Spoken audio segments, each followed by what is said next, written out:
Admiral Li Taiyang stood in the massive chamber of the Galactic Council Station and watched as hundreds of alien representatives took their seats. The station called Harmony's Edge floated in space around a distant world and housed the most powerful beings in the galaxy. Taiyang had been coming to these meetings for 15 years, but today felt different. Something was wrong. Ambassador Park Minji walked beside him wearing her formal diplomatic robes. She had served humanity for 20 years and knew the political games better than anyone.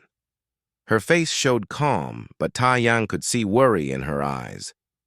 The emergency session had been called with only 2 days' notice and no explanation given. The chamber filled with the sounds of hundreds of different species talking in their various languages. The Velthari, with their tall blue forms and flowing robes, dominated the center sections. The Kron military representatives sat in their heavy armor making metallic clicking sounds.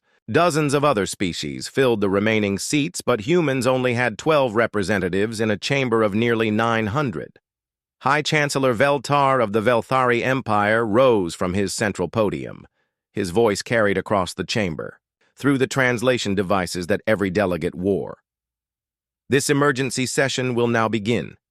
We gather today to address a growing threat to galactic stability and peace. Taiyang felt his stomach tighten. Emergency sessions about threats usually meant someone was about to get bad news. He hoped it was not humanity, but deep down he suspected they were the target. For 150 years, the younger species have been welcomed into our galactic community, Veltar continued. We have shared our wisdom and guided their development according to the evolutionary stability doctrine. This doctrine ensures that no single species advances too quickly and disrupts the balance we have maintained for thousands of years. Ambassador Park leaned closer to Taiyang and whispered, "Here it comes." She had been warning Earth's government that the Council was growing uncomfortable with human technological progress. However, Veltar's voice grew stern. One species has consistently violated the spirit of these guidelines. Despite repeated warnings and gentle corrections, they continue to develop technologies that destabilize our carefully maintained order. General Krontal of the Kron Federation stood up. His massive armored form towered over most other delegates. The humans have created weapons and technologies that give them unfair advantages. Their quantum fold drives allow ships to move faster than our regulations permit. Their neural link systems create artificial intelligence beyond approved parameters. Their bioadaptive armor provides defensive capabilities that upset military balance. Taiyang's hands clenched into fists. Every technology the Kron mentioned had been developed to help defend Council worlds from external threats. Human ships with quantum drives had saved millions of lives during the Outer Rim invasions. Human AI had solved resource distribution problems that prevented famines. Human armor had protected peacekeepers from dozens of species during dangerous missions. Dr. Choi Yunji, who sat with the human science delegation, raised her hand to speak, but Veltar ignored her. The High Chancellor continued as if no one had tried to interrupt. The evolutionary stability doctrine exists for good reasons. When young species advance too rapidly, they become unpredictable and dangerous. History shows us that technological imbalances lead to wars and the collapse of civilizations. We cannot allow one species to threaten the peace we have built. Captain Kim Dong-yun, who commanded the Human Defense Fleet, shifted uncomfortably in his seat. He had spent years working alongside alien military officers and thought he understood their concerns. Now he realized they saw human capabilities as threats rather than assets. Therefore, Veltar announced, this council votes today on Resolution 847 Alpha. This resolution requires the human species to transfer control of all quantum fold drive technology to council oversight. They must also surrender their neural link AI systems for integration into council networks. Finally, they must provide complete technical specifications for their bioadaptive armor systems to ensure compliance with approved defensive standards. The chamber erupted into noise as delegates began talking among themselves. Some species looked shocked while others nodded approval. The human delegation sat in stunned silence. Ambassador Park stood up. "High Chancellor, I request permission to respond to these accusations and demands." "The human delegation may speak, but this is not a debate," Veltar replied coldly. "This is a formal notification of council requirements." Park's voice carried clearly through the chamber. "Honorable delegates, humanity has never violated any written law or treaty. Every technology mentioned has been used to serve council interests and protect council worlds. We have shared our innovations freely and asked for nothing in return, except fair treatment." "Fair treatment?" General Krontal laughed harshly. "You speak of fairness while building weapons that could destroy our fleets? You develop AI that could hack our systems? You create armor that makes your soldiers nearly invincible? How is any of this fair to species who follow the rules?" Dr. Choi stood up without waiting for permission. "General, every human innovation has saved lives and prevented suffering. Our medical technologies have cured diseases affecting 17 species. Our agricultural methods have ended food shortages on 43 worlds. Our defensive systems have protected countless civilians during conflicts we did not start." "Silence," Veltar commanded. "The human delegation will not turn this session into propaganda. You have 30 standard days to comply with Resolution 847 Alpha. Transfer the required technologies to council control, or face the consequences." "What consequences?" Admiral Taeyang asked as he rose from his seat. Veltar smiled coldly. "Economic sanctions that will cut off trade with all council species. Territorial restrictions that will confine human ships to designated areas. Military intervention if you continue to threaten galactic stability." The vote began immediately. Species after species declared their position. The Velthari voted yes. The Kron voted yes. The ancient Talari voted yes. One by one, the established powers supported the resolution, while only the youngest species voted. Number Taeyang watched the final tally appear on the chamber displays. 847 votes in favor. 12 votes against. Only the species that humanity had helped most recently stood with them. Ambassador Park requested a final statement. "The human government will consider this resolution and respond within the required time frame. However, I must warn this council that you are making a serious mistake. Humanity has been your most loyal ally and reliable partner. We have bled and died for worlds that are not our own. We have shared our knowledge freely and asked only for respect in return. Your response is noted." Veltar dismissed her with a wave. Session adjourned. As the chamber emptied, Taeyang felt anger burning in his chest. 15 years of service to the council, and this was how they repaid humanity's loyalty. Dr. Choi approached him with a worried expression. "Admiral, I need to show you something privately," she said quietly. "I have been monitoring council communications for security purposes. What I found will change everything." They walked to a secure communication room where Choi activated a holographic display.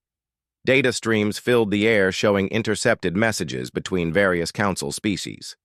"For the past 5 years, 17 different species have been secretly studying our technologies," she explained. "They reverse engineer everything we share with them, then vote to restrict our development. The Velthari have built copies of our medical scanners. The Krone have tried to duplicate our armor systems. The Talari have been testing quantum fold principles in hidden laboratories." Taeyang stared at the evidence of systematic betrayal. "They steal our innovations, then call us dangerous for creating them." "It gets worse," Choi continued. "They plan to use the 30-day deadline to pressure us into surrendering everything. If we comply, they will have our most advanced technologies. If we refuse, they have an excuse to take our territories by force." Captain Kim joined them after securing the area. Admiral, our intelligence networks report council fleets moving toward human space. They call it routine positioning, but the numbers suggest preparation for military action. Ambassador Park arrived looking exhausted from hours of private meetings with other delegations. I spoke with every species that voted against the resolution. They are terrified of the established powers, but some are willing to share information. The resolution was planned months ago. This entire session was theater designed to give the appearance of legal authority. Taeyang felt something shift inside him. For years, he had believed that patience and cooperation would eventually earn humanity equal treatment. The evidence before him proved that would never happen. The Council saw humans as useful tools to be controlled rather than partners to be respected. "What are our options?" he asked. Park looked grim. Earth's government is analyzing the situation, but preliminary discussions suggest three possibilities. We can surrender our technologies and accept permanent second-class status. We can fight and likely face the combined military might of 800 species.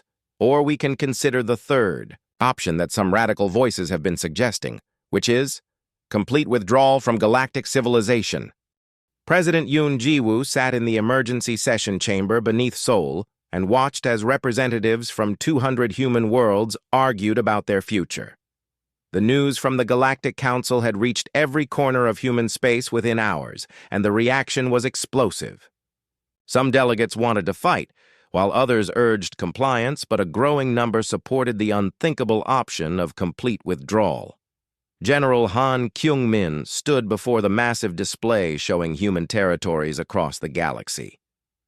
Red markers indicated Council fleet movements, while yellow zones showed areas where human ships had been inspected by alien forces.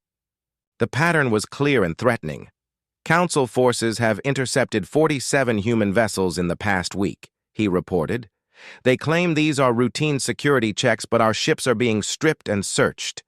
Several crews have been detained on charges of technology smuggling. Trade routes that we have used for decades are suddenly restricted. Dr. An Seokjin, who specialized in galactic history, raised his hand. President Yoon, this pattern matches historical precedents. When the Council wanted to eliminate the Sectari Trading Confederation 2 centuries ago, they used identical tactics. Economic pressure followed by territorial restrictions, followed by military action disguised as peacekeeping. Engineer Song Hyeri had arrived from the secret research facilities on Proxima Station. Her projects were so classified that most government officials had never heard of them. Today, she was authorized to reveal technologies that could change everything. The Council assumes we need their infrastructure and support networks, she explained. Their entire strategy depends on humanity being unable to survive independently. They are wrong.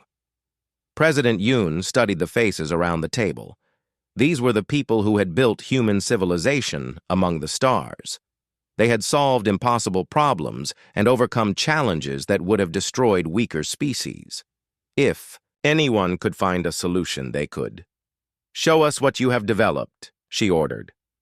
Song activated a holographic display that filled the chamber with technical specifications. "For 20 years, we have been secretly developing fully independent technology systems. We call it the Exodus Project. Everything from life support to manufacturing to defense systems designed to function without any galactic infrastructure." The representatives leaned forward as Song explained technologies that seemed impossible. Self-replicating construction. Systems that could build entire cities from raw materials. Closed-loop ecological systems that could sustain millions of people indefinitely. Manufacturing networks that could produce anything from medicine to starships using only local resources. "The Council restricted our development through regulations and treaties," Song continued. "But they never restricted our research into pure independence. We can not only survive without them, we can thrive." General Han looked skeptical. "Even if we have the technology, what about our established colonies and infrastructure? We have investments worth trillions of credits scattered across Council space." "We take everything with us," Song replied calmly. "The same technology that lets us build can also let us dismantle and relocate. Every human colony can be packed up and moved, Every facility can be broken down and reconstructed elsewhere. Captain Kim Dong-yoon, who had rushed back from the frontier, brought disturbing news. While we debate the Council acts, yesterday, Kron, forces seized the medical ship Compassion's Light near Tau Ceti. The ship was carrying vaccines to treat a plague outbreak, but they claim it was smuggling restricted biotechnology. Dr. Choi Yoonji, who had been monitoring communications from the Council station, stood up with tears in her eyes. My daughter, Dr. Choi Ye-jin, was aboard that ship. She and the entire medical team are being held as technology criminals. The vaccines they confiscated will spoil within days, and 50,000 civilians will die from a disease we could easily cure. The chamber fell silent. Everyone knew that Ye-jin was one of humanity's most gifted medical researchers. She had volunteered for the mission because she believed in helping others regardless of species. Now she was a prisoner because her alien patients were more afraid of human knowledge than grateful for human compassion. President Yoon felt something break inside. For 150 years, humanity had tried to be good galactic citizens. They had shared their discoveries freely. They had risked human lives to protect alien worlds. They had followed every rule and regulation while watching less advanced species receive better treatment. The breaking point has been reached, she announced. We cannot continue to serve those who see our service as a threat. We cannot protect those who fear our protection. We cannot help those who punish us for helping. Dr. An stood up. President, there is historical precedent for what Engineer Song proposes. Several species in galactic history have chosen isolation over subjugation. The difference is that none of them had the technological capability to make independence truly viable. We do. What about our allies? Asked Representative Lee from the outer colonies. Some council species have supported us. The Cathara voted against the resolution. The Yentari have been reliable trading partners. True allies would have done more than cast meaningless votes, General Han replied harshly. When the Council threatened us with military action, how many species offered to stand with us? When they demanded our technologies, how many refused to participate in enforcement? Our so-called allies will express regret at our departure, then compete for the resources we leave behind. Engineer Song activated another display showing star charts of unexplored regions. Beyond the galactic rim lie vast areas that Council species consider worthless. They prefer established trade routes and familiar systems. But these regions contain everything we need to build a civilization that surpasses anything the galaxy has seen. Captain Kim studied the charts with professional interest. The logistics would be enormous, moving 200 colonies and billions of people across unknown space. We have advantages they cannot imagine, Song replied. Our quantum fold drives are faster than anything the Council possesses. Our AI systems can coordinate operations across multiple star systems simultaneously. Our construction technology can build new worlds while we abandon old ones. President Yoon called for preliminary votes on the three options. Compliance with Council demands received 12 votes from representatives of the oldest and most established colonies. Military resistance received 38 votes, mostly from frontier worlds that had always been more independent. Complete withdrawal received 150 votes from delegates who were tired of accepting inferior treatment. The preliminary vote shows clear preference for withdrawal, she announced. But this decision affects every human in the galaxy. We will spend the next week consulting with all colonies and gathering final input. During that week, reports arrived that strengthened the case for departure. Council inspectors had shut down human research facilities, claiming they found unauthorized experiments. Human traders were being arrested for carrying goods that had been legal for decades. Alien competitors were being given preferential treatment in contracts that humans had won fairly. The final breaking point came when rescue ships rushing to help plague victims on Tau Ceti were turned away by Council forces. The excuse was that human medical technology posed contamination risks. 50,000 beings died from diseases that human medicine could have cured in hours. Dr. Choi received word that her daughter and the other medical personnel were being transferred to high security, detention pending trial for technology crimes. The maximum sentence was life imprisonment on a prison world where humans could not survive without special equipment. President Yoon called the final vote. This time, the result was overwhelming: 217 votes for complete withdrawal, 15 votes for military resistance, 3 votes for compliance. "The decision is made," she announced to the assembled representatives and the billions of humans watching across space. "Humanity hereby withdraws from the Galactic Council effective immediately. We will honor no treaties, accept no authority, and recognize no jurisdiction beyond our own. We have spent 150 years trying to earn respect through service. The galaxy has shown us that respect cannot be earned from those who are determined to withhold it." She paused as the weight of the moment settled on everyone present. "We go now to build something better. Something where advancement is rewarded rather than punished. Something where cooperation is valued rather than feared. Something where humanity can finally reach its full potential." The transmission ended, and across human space, the greatest migration in galactic history began. Ships launched from every world, carrying the tools and knowledge needed to build new homes among the stars. The galaxy had taught humanity that the strong take what they want and the weak accept what they are given. Humanity was about to show the galaxy what strength really meant. Admiral O. Jae-min stood on the bridge of the massive world ship New Horizon and watched as the greatest fleet in galactic history assembled around him. 50,000 vessels of every size filled the space around Earth, from tiny courier ships to enormous arc vessels capable of carrying entire cities. The evacuation of human space had begun, and nothing like it had ever been attempted. Chief Engineer Lim Sua worked at her console, coordinating the complex logistics of moving 200 worlds worth of people and equipment. Her screens showed the status of evacuation operations across human territory. Green indicators marked colonies that had successfully packed their essential systems. Yellow showed worlds still in progress. Red markers indicated locations where Council forces were attempting to interfere.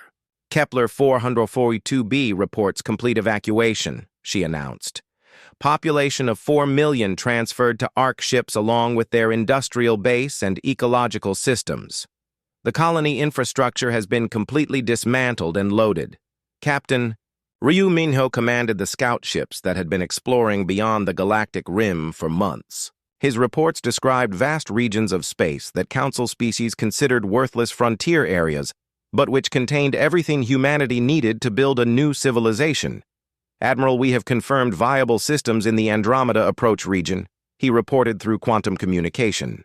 17 star systems with suitable worlds for terraforming. Rich asteroid belts for mining. No signs of intelligent life or Council territorial claims. The area is perfect for our needs. Admiral O studied the tactical displays showing Council fleet movements. The Velthari and Kron had mobilized substantial forces, but they seemed confused by the scale and speed of human operations. They had expected either submission or a military confrontation. Instead, they faced something unprecedented. "Council forces are attempting to blockade the Centauri systems," reported Commander Park from the Defense Coordination Center. 30 Kron warships have taken position around Proxima Station. They demand that we cease evacuation activities and submit to inspection. "Response?" asked Admiral O. The Proxima evacuation fleet ignored their demands and proceeded with departure. When Kron ships moved to intercept them, they discovered that our vessels are no longer bound by Council weapons restrictions. The tactical display showed what happened next. Human ships that had always carried defensive armaments suddenly revealed capabilities that shocked their pursuers. Bioadaptive armor absorbed energy weapon hits and healed the damage within minutes. Quantum fold drives allowed human vessels to appear and disappear faster than alien sensors could track them. AI systems coordinated defensive maneuvers with precision that made human fleets seem to move as single organisms. The Kron ships withdrew. After losing 3 vessels to systems they could not understand, Commander Park continued. They report that human technology has advanced far beyond Council estimates. Dr. Kang Na-young, who specialized in alien biology and psychology, had been monitoring Council communications. Her analysis provided insight into how their former allies were reacting to the Exodus. Panic is spreading through Council territories, she reported. They assumed we would fight for our colonies or negotiate for better terms. The idea that we would simply leave and take everything with us never occurred to them. They built their entire strategy around our dependence on galactic infrastructure. Engineer Lim highlighted specific evacuation operations on her displays. The mining colonies in the Kepler systems are using planet cracker technology to extract entire planetary crusts.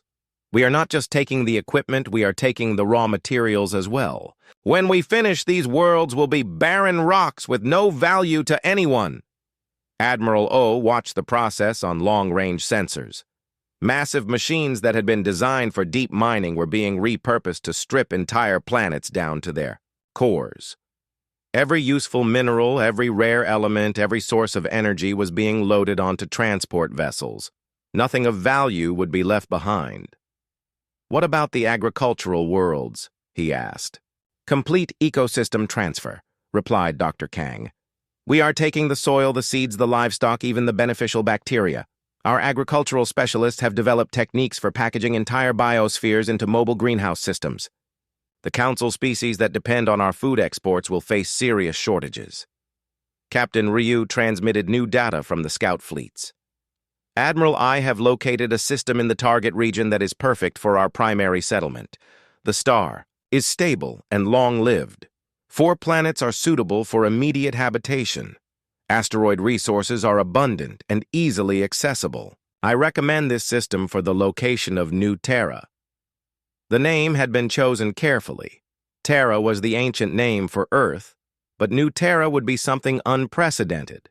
Not just a colony world, but a completely artificial planet built from scratch using the most advanced technology humanity had ever developed. It would be larger than Earth and designed specifically for maximum habitability and efficiency. Begin construction immediately, Admiral O ordered. Deploy the initial construction, fleets, and start resource extraction. I want the basic planetary framework completed before the main evacuation fleets arrive.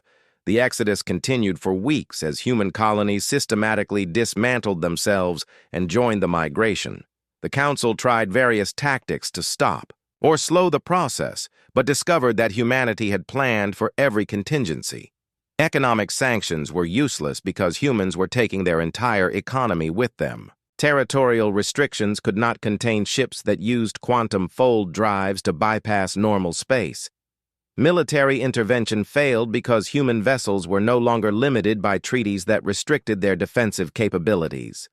The Talari have requested emergency negotiations, reported Ambassador Cho, who was handling the few diplomatic contacts still maintained with Council species. They claim that humanity's departure will destabilize the entire galactic economy. Their concern is noted, Admiral O replied without emotion. But we are no longer responsible for galactic stability. The Council made it clear that our contributions were unwelcome, and our presence was threatening. We are simply giving them what they demanded. Dr. Kang provided updates on the psychological impact of the Exodus.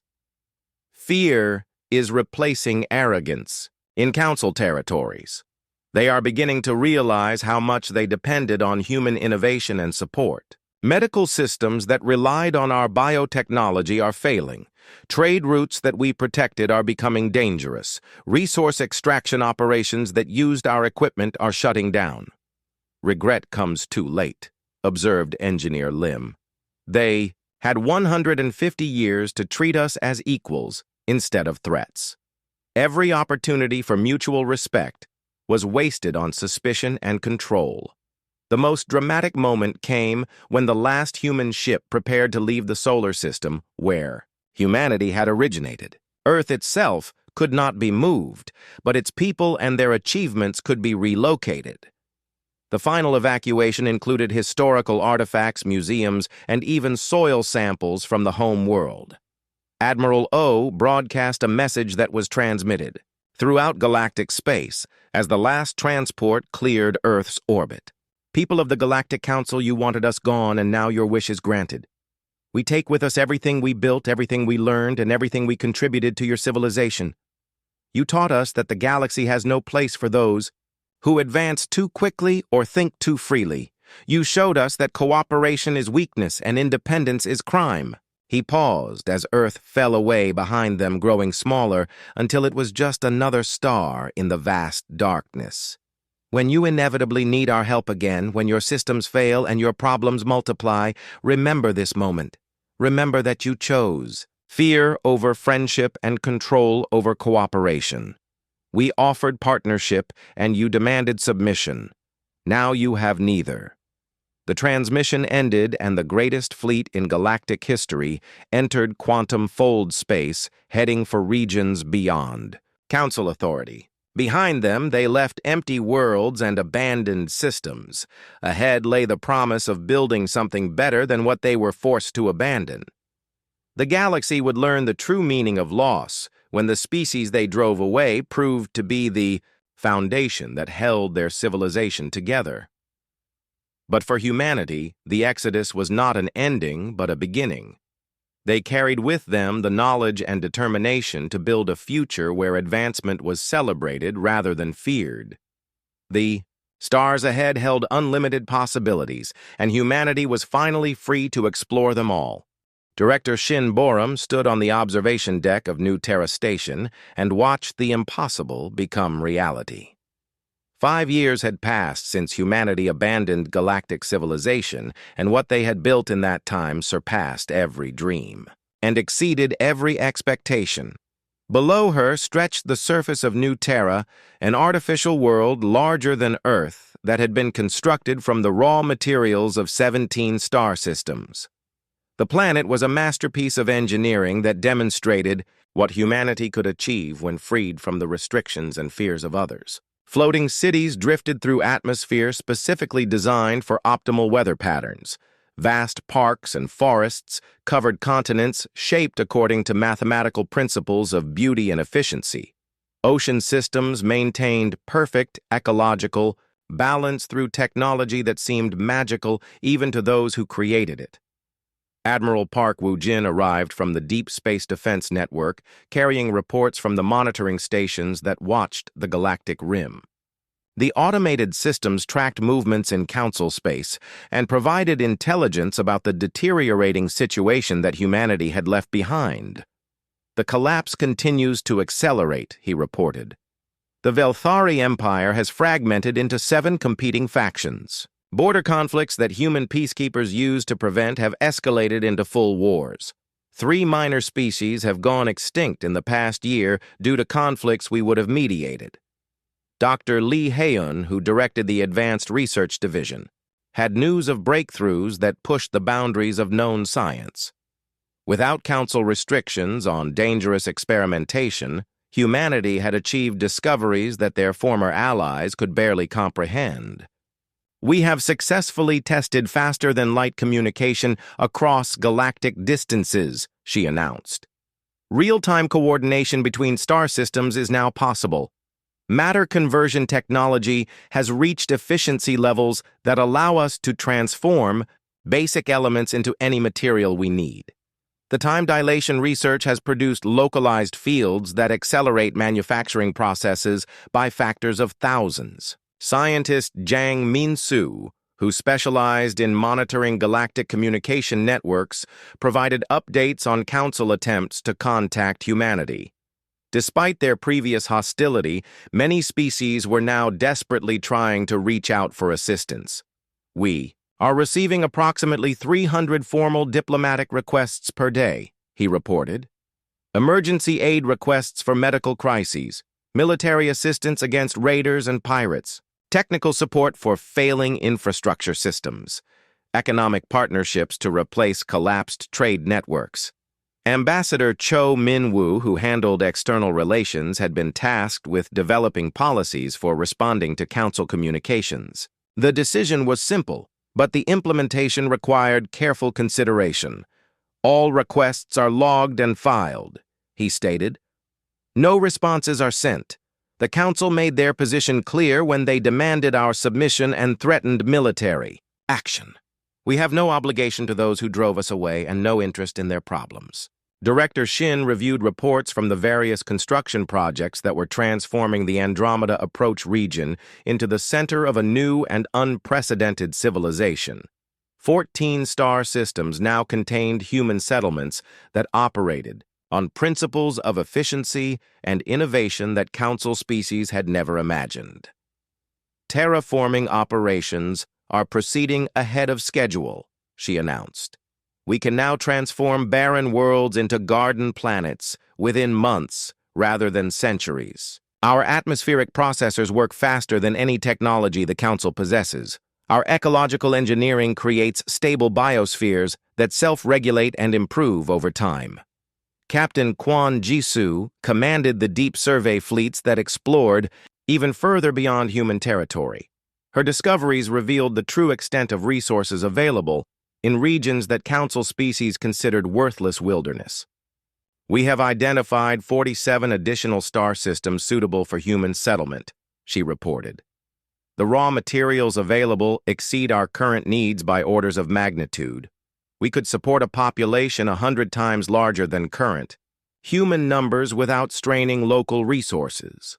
The success of human independence was measured not just in territory and resources, but in achievements that redefined the possible. Cities that rebuilt themselves when damaged, medical technology that could cure any disease and extend lifespans indefinitely, manufacturing systems that produced whatever was needed from basic atomic components.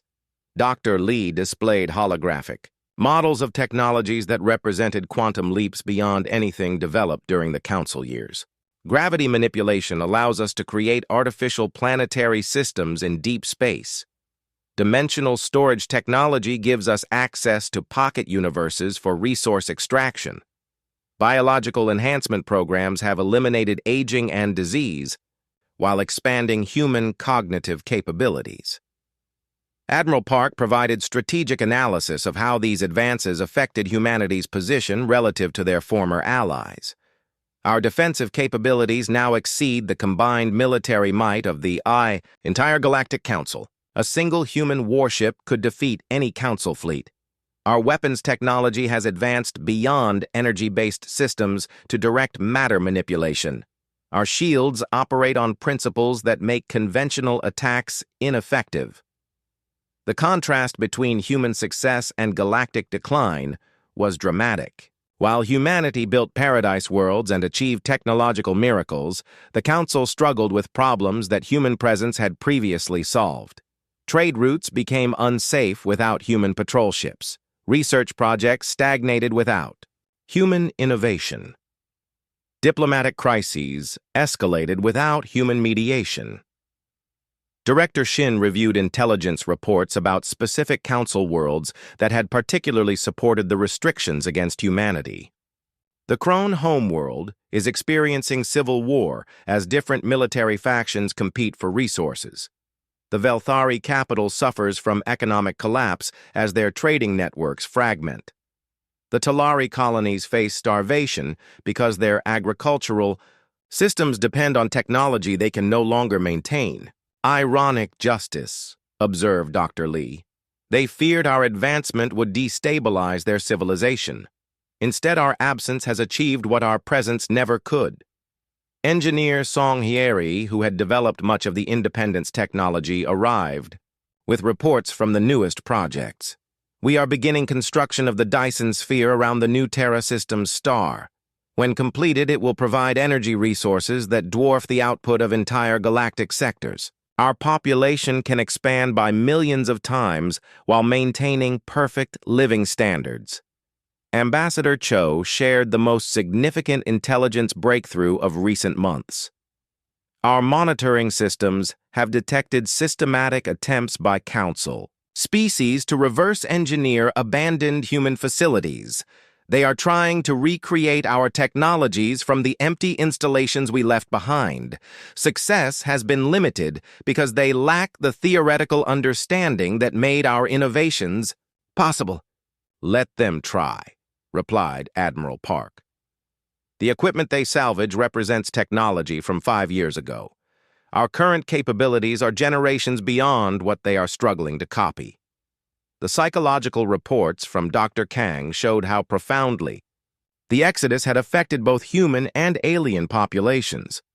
Human confidence and innovation have reached unprecedented levels. Free from external restrictions and criticism, our people are achieving things that seemed impossible during the Council years. Meanwhile, galactic civilization shows increasing signs of desperation and decline. Captain Kwan provided the most telling evidence of how completely the situation had reversed. Long-range sensors detect massive refugee movements in Council space.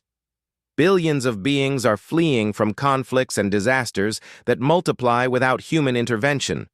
Some refugee fleets have attempted to reach our territory, but our border defenses turn them away without engagement. Director Shin felt a mixture of satisfaction and sadness as she reviewed the comprehensive reports. Humanity had proven beyond doubt that they could not only survive without the Council, but could thrive in ways that made their former constraints seem almost comical. Yet the cost of this success was the suffering of beings who had not personally chosen to drive humanity away. The question is no longer whether we made the right choice in leaving, she stated. The results speak for themselves. The question is what responsibility we have toward those who rejected us, but now need us. Ambassador Cho activated a display showing the latest diplomatic communications from Council space, hundreds of messages from species that had once voted to restrict human development now begged for human assistance. The tone had shifted from demands and threats to desperate pleas for mercy. They offer everything from territorial concessions to technological exchanges to complete political submission, he reported. Some proposed dissolving the Council entirely and accepting human leadership of galactic civilization.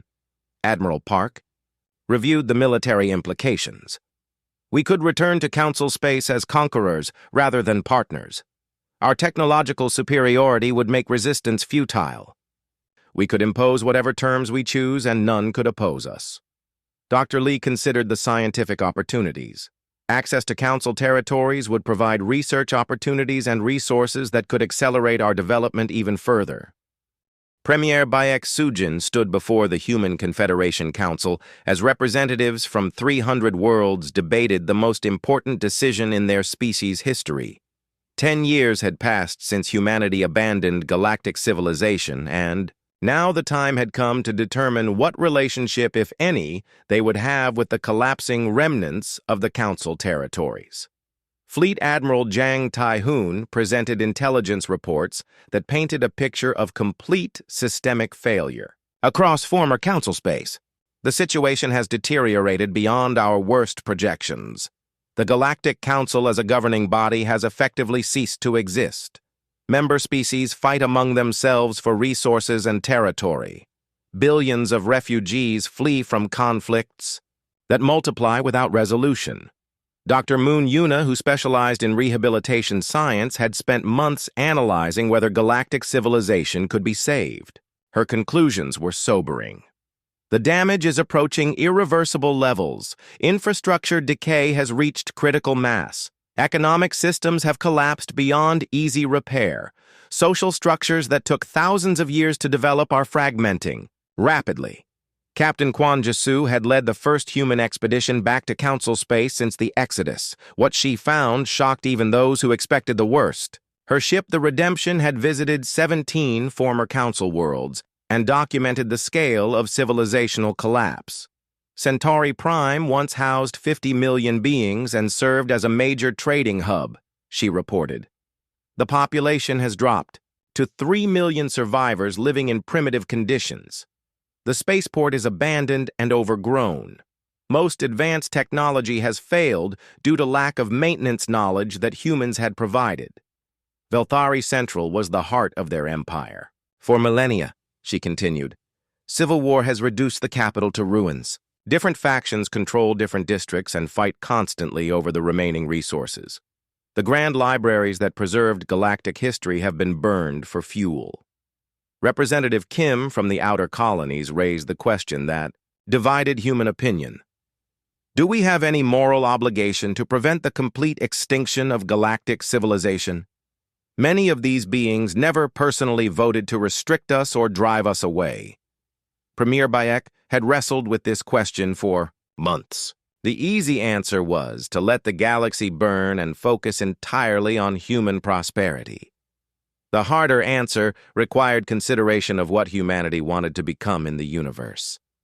We will address the immediate humanitarian crises, she announced. Starvation and genocide are unacceptable regardless of past political decisions.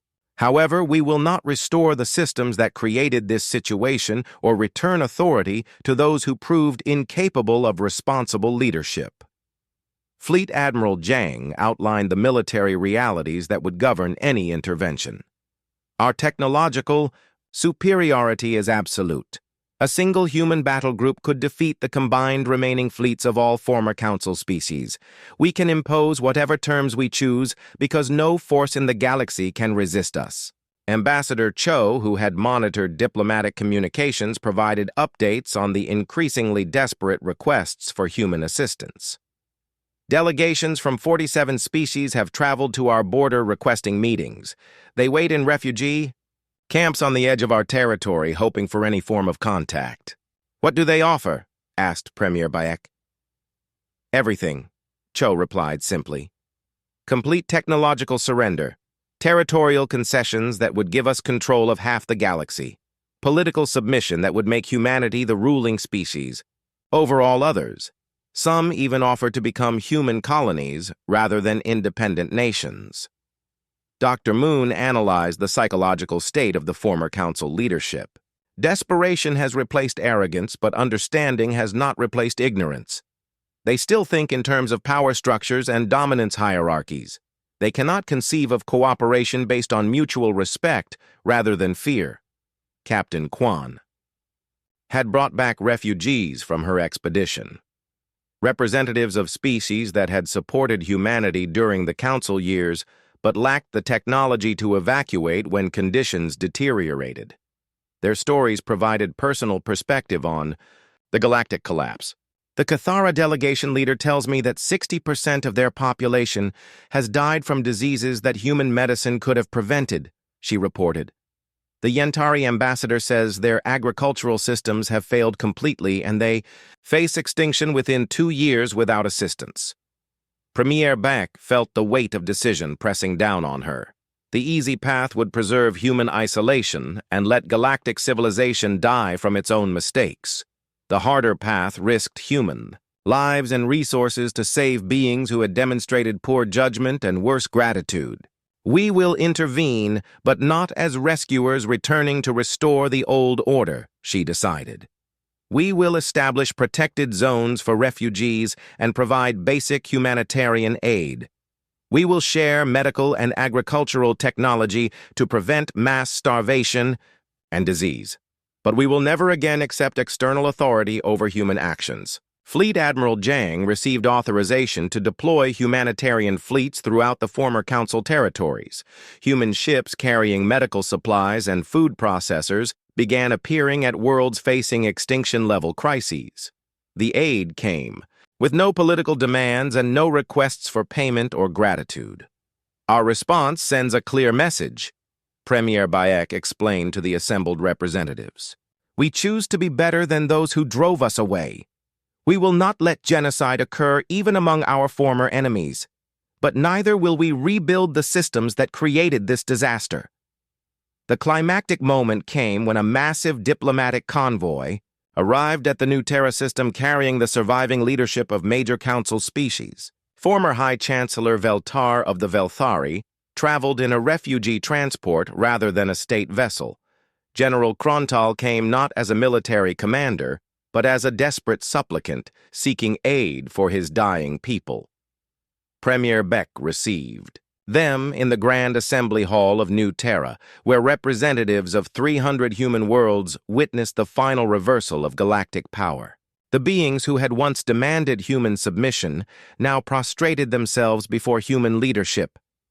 "We were wrong," Veltar admitted with tears streaming down his alien features. "We let fear and pride blind us to the value of cooperation. We drove away the best allies we ever had and destroyed the civilization we claimed to protect." "Our people are dying," General Krontal added. "Our worlds burn while our fleets fight over scraps. We offer complete surrender if you will save what remains of galactic civilization." Premier Bayek looked at these broken leaders and felt a mixture of vindication and sadness. The validation of being proven right was tempered by the enormous suffering that ignorance and arrogance had caused. "You spent centuries teaching us that power determines justice and might makes right," she replied. "You showed us that the strong have no obligation to protect the weak. You have succeeded admirably in your instruction, and we learned your lessons well." The alien delegates exchanged looks of despair, thinking that humanity would mirror their own harsh philosophy back at them. Premier Bayek continued before they could respond. "But we choose to be better than our teachers. Humanity will provide humanitarian aid to prevent genocide and starvation. We will establish protected zones for refugees and share basic technologies for survival. We will mediate conflicts to prevent the complete destruction of galactic civilization." Hope flickered in alien eyes as they realized that humanity offered mercy rather than revenge. But Premier Bayek was not finished with her conditions. "However, we will never again submit to external authority. We will never again accept restrictions on human development. We will never again trust promises of equality from those who see us as inferiors. The galaxy will be rebuilt, but under human guidance and according to human principles." "What does that mean for us?" asked Veltar. "It means you will learn to live as we had to live under your authority," Premier Bayek replied. "As junior partners whose contributions are valued, but whose independence is limited. The difference is that we will treat you better than you treated us." Fleet Admiral Zhang provided the framework for the new order. Human fleets will patrol trade routes and maintain peace. Human colonies will be established in strategic locations throughout galactic space. Human technology will be shared according to human judgment of worthiness and need. Dr. Moon outlined the rehabilitation programs that would slowly restore galactic civilization. "We will rebuild infrastructure according to improved designs. We will establish educational systems that teach cooperation rather than competition. We will create economic structures that reward innovation rather than punishing it." The final scene played out in the skies above New Terra as human fleets departed for their new responsibilities across the galaxy. They carried medical supplies and construction equipment rather than weapons of conquest. They went not as conquerors seeking dominance, but as reluctant guardians accepting responsibility. Premier Bayek watched the ships disappear into quantum, fold space, and reflected on the journey that had brought humanity to this moment. 10 years ago, they had been driven from their homes by species that feared their potential. Today, those same species begged for the protection that only human strength could provide.